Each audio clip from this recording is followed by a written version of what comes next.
Welcome back, folks, to We Are in a Depression, Not a Recession series. Very, very important. Took some notes, and I want to do a follow-up on We Are in a Depression, Not a Recession. Try to prove to people or wake people up to stop over-leveraging, stop taking on so much debt. In the last 10 years, we've been trying to create this wake-up call to people so they could physically see where they're at and physically calculate where they may be at. Anyways, so today, before you click this off, we are going to look at Canada, because Canada is one of the most severely over-leveraged countries in the world, citizenry, from its citizens. Whether it's buying real estate or taking on too much unsecured debt or whatever the deal is.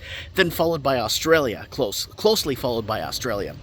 Now, we are going to reference a video we did 6 years ago, and I'll show you at the end of the show, at the end of this video. So we looked at 1932. 1932 is a good perspective on numbers that I could get numbers for. And in 1932, a home was $4,625 Canadian back in 1932. That is 3 times the annual salary. Now, let's look at today. It is $604,000 today, and that is 21 times the annual salary. That is huge. That's 21 times the annual salary. We'll prove it to you. We'll show you. And a car back then in 1932 was $950, and today the average car is sitting at $52,000. And the average rent, it was really hard to find monthly rent back in 1932. I did find $404 a year. That is 18.2% of the annual salary. 18.2%. Keep that in mind, folks. Today, it is average $31,000 a year for rent. That is 74% the annual salary. And that's what people, 74% of your annual salary is going to pay rent. And that's why overhead is gotten so out of reach. And the average income in 1932 in Canada was $1,644 per year. Right now, it's $49,000. People are saying, well, I make 70 grand a year. Yeah, after all your taxes and deductions and everything, and paying all the taxes you're paying taxes on, you're left with about $49K a year if you're lucky. And that's going to cover your $31K a year for your rent. And you're going to be left with, and then if you have a car payment, so this is about the whole over-leveraging thing that we've been warning people about. This black swan banking event, or this black swan collateral damage event, this economic storm that we're in.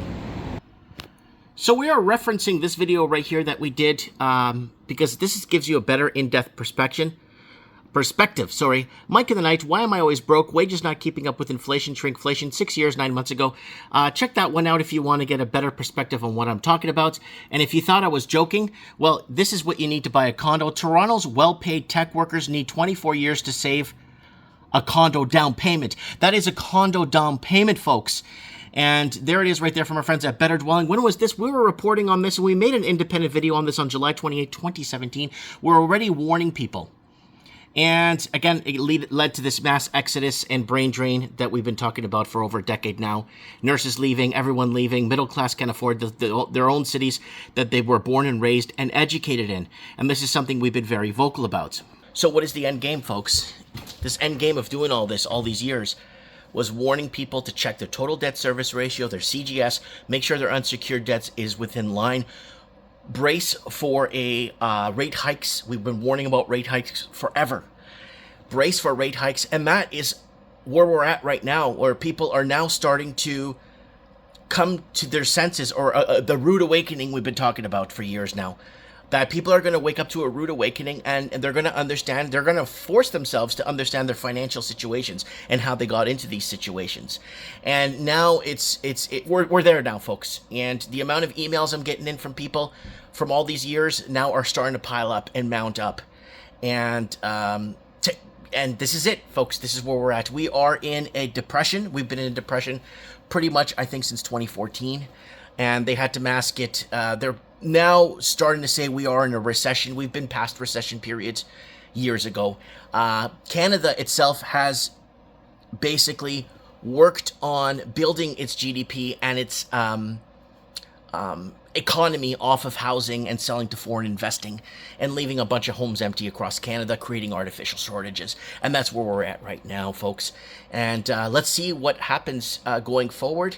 But for those that actually took the precautions and didn't over leverage and did put down 30-40% down when they did buy their property, they should be sitting pretty. They should be okay to weather this economic storm we're headed in going forward.